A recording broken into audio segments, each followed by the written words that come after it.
Hello friends, welcome to our YouTube channel Shukla classes official.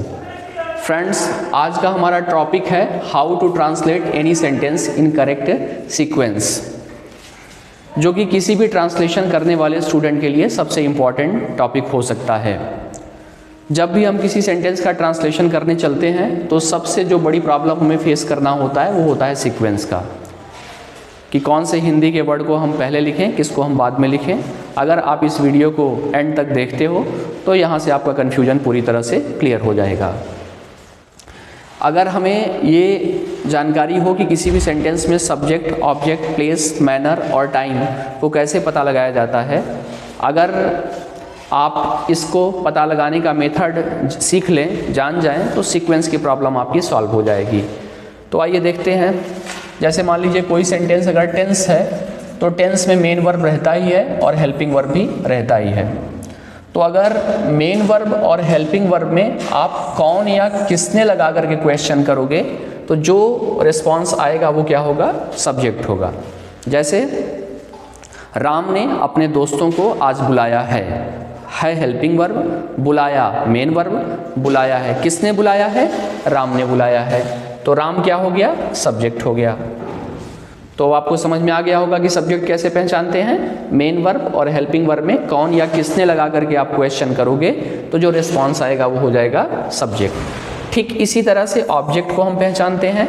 Object आप main verb और helping verb में क्या या किसे या किसको लगा करके क्वेश्चन करोगे तो जो रिस्पॉन्स आएगा ऑब्जेक्ट हो जाएगा। ऑब्जेक्ट के बारे में थोड़ा सा डिटेल में चलते हैं।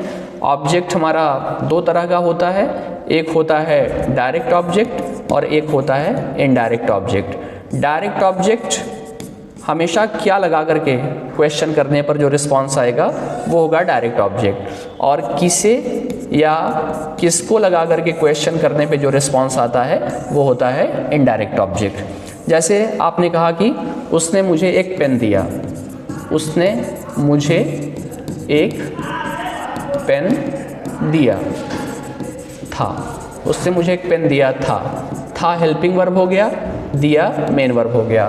किसने दिया था, उसने, सब्जेक्ट। क्या दिया था, एक पेन दिया था, तो एक पेन क्या हो गया, डायरेक्ट ऑब्जेक्ट हो गया। किसे दिया था, मुझे दिया था, तो मुझे क्या हो गया, इनडायरेक्ट ऑब्जेक्ट हो गया। तो ऑब्जेक्ट हमेशा क्या, किसे या किसको लगा करके मेन वर्ब में जब आप क्वेश्चन, मेन वर्ब और हेल्पिंग वर्ब में क्या, किसे या किसको लगा करके जब आप क्वेश्चन करेंगे तो जो रिस्पॉन्स आएगा वो क्या हो जाएगा, ऑब्जेक्ट हो जाएगा। और ज़रूरी नहीं है कि किसी सेंटेंस में दोनों ऑब्जेक्ट आएँ, डायरेक्ट और इनडायरेक्ट। कभी कभी कोई एक रहता है, कभी कभी दोनों रहते हैं और कभी कभी दोनों नहीं रहते हैं। लेकिन हमें ये क्वेश्चंस को पुट अप करके चेक कर लेना चाहिए कि whether there is the presence of some और other object in the sentences और नॉट। इसी तरह से प्लेस आप कैसे पता लगाएंगे। प्लेस हम पता लगाते हैं मेन वर्ब और हेल्पिंग वर्ब में कहाँ लगा करके जब आप क्वेश्चन करोगे तो जो रिस्पॉन्स आएगा वो हो जाएगा प्लेस। जैसे आपने कहा कि मेरे सभी दोस्त बाहर टहल रहे हैं। कहाँ टहल रहे हैं, बाहर टहल रहे हैं, बाहर टहल रहे हैं, तो बाहर क्या हो गया, प्लेस हो गया। ठीक उसी तरह से हम मैनर पता लगाते हैं। मैनर हम कैसे पता लगाते हैं, मेन वर्ब और हेल्पिंग वर्ब में जब आप कैसे लगा करके क्वेश्चन पुट अप करोगे तो जो रिस्पॉन्स आएगा मैनर, और कब लगा करके आप क्वेश्चन पुट अप करोगे तो जो रिस्पॉन्स आएगा वो क्या हो जाएगा, टाइम हो जाएगा। आइए इसका एक एग्जाम्पल देखते हैं। अपने सभी दोस्तों के साथ राम 2 दिनों के बाद दिल्ली जाएगा। गा हेल्पिंग वर्ब, जाए यानी जाना, ये हो गया मेन वर्ब। जाएगा, कौन जाएगा, राम जाएगा, राम क्या हो गया, सब्जेक्ट हो गया। राम क्या जाएगा, नहीं है। किसे जाएगा, नहीं है, तो ऑब्जेक्ट इसमें नहीं है। राम कहाँ जाएगा, राम दिल्ली जाएगा, ये क्या हो गया, प्लेस हो गया। इसके बाद आप देखिए क्या खोजेंगे, मैनर। मैनर, राम कैसे जाएगा, अपने सभी दोस्तों के साथ जाएगा, ये क्या हो गया, मैनर हो गया। फिर आप क्या खोजेंगे, टाइम। राम कब जाएगा, 2 दिनों के बाद जाएगा, ये क्या हो गया, टाइम हो गया। जैसे आपको बताया गया है कि subject object place manner time जिस सीक्वेंस में लिखे गए हैं ठीक इसी सीक्वेंस में इन्हें तलाशना भी चाहिए, इन्हें खोजना भी चाहिए, तभी हमें सही रिस्पांस मिलेगा। अगर सीक्वेंस को आपने ऊपर नीचे कर दिया तो फिर प्रॉब्लम हो जाएगी।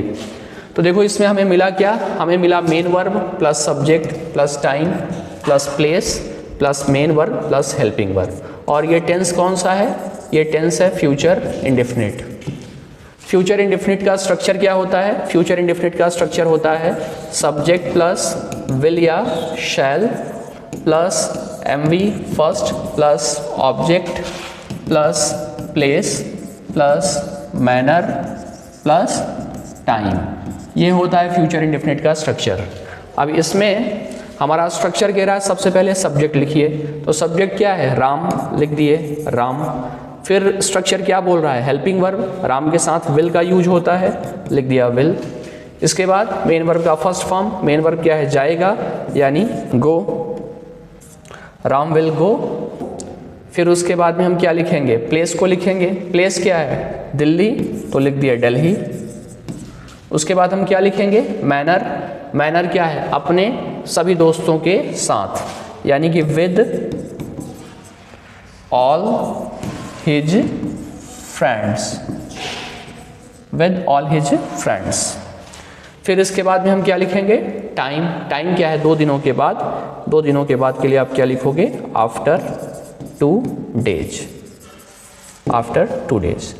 तो देखिए हमने subject object place manner time सबको सही ढंग से पहचाना और उसके बाद में सेंटेंस को सही ट्रांसलेशन करने के लिए जो हमारा स्ट्रक्चर है उस स्ट्रक्चर को हमने फॉलो किया और स्ट्रक्चर जिस चीज़ को पहले लिखने के लिए बोल रहा था उस चीज़ को हमने पहले लिखा, जिसको बाद में बोलने के लिए कह रहा था उसको हमने बाद में लिखा। तो अगर हम इस स्टेप को फॉलो करते हैं तो हमारा ट्रांसलेशन कभी भी गलत नहीं हो सकता है। इसका एक एग्जाम्पल आप और देखिए, इलाहाबाद हाई कोर्ट ने सभी अपराधियों को बिना किसी भेदभाव के आज दंडित किया है हेल्पिंग वर्ब, दंडित किया है मेन वर्ब। किसने दंडित किया है, इलाहाबाद हाई कोर्ट ने किया है, तो ये क्या हो गया, सब्जेक्ट हो गया।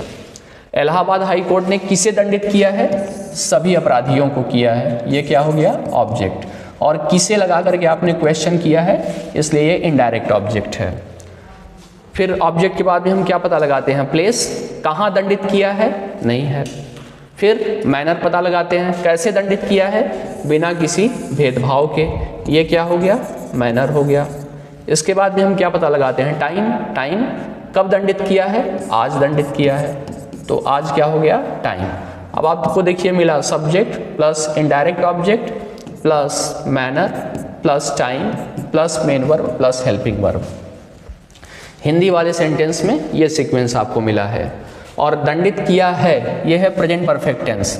तो प्रेजेंट परफेक्ट टेंस का स्ट्रक्चर क्या होता है, प्रेजेंट परफेक्ट टेंस का स्ट्रक्चर होता है सब्जेक्ट प्लस हैज या have plus MV3 plus object plus place plus manner plus time plus other. ये है प्रेजेंट परफेक्ट टेंस के अफर्मेटिव सेंटेंस को ट्रांसलेशन करने का स्ट्रक्चर।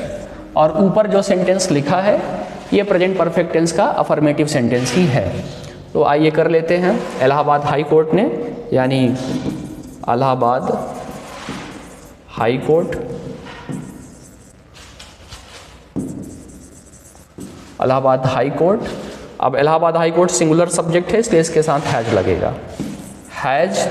फिर हम क्या लिखेंगे, मेन वर्ब, मेन वर्ब क्या है, दंडित करना, इसका थर्ड फॉर्म लिखना है हैज पनिश्ड, हैज पनिश्ड। अब आप क्या लिखोगे, ऑब्जेक्ट, सभी अपराधियों को, has punished to all the criminals, all the criminals.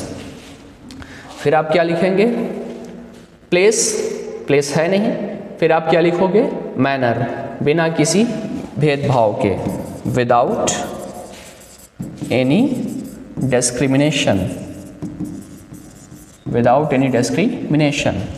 फिर आप क्या लिखोगे, टाइम, टाइम कब है, आज, आज के लिए आपने क्या लिखा, टुडे।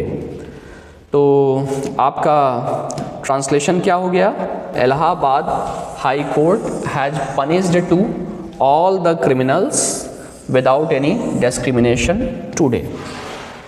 तो यहाँ पर आपने देखा कि अगर आप किसी भी सेंटेंस में subject, object, place, manner, time, इन सबको अगर पहचानने का तरीका आपने सीख लिया तो बड़े से बड़े सेंटेंस को आप सही सीक्वेंस में ट्रांसलेट बहुत आसानी से कर सकते हैं। उम्मीद करता हूँ कि अब आपको समझ में आ गया होगा, और अगर आपको ये वीडियो अच्छा लगा हो तो आप हमारे चैनल को सब्सक्राइब करिए, लाइक करिए, अपने दोस्तों के साथ शेयर करिए और कमेंट में हमें ज़रूर बताइए कि आपको हमारा वीडियो कैसा लगा।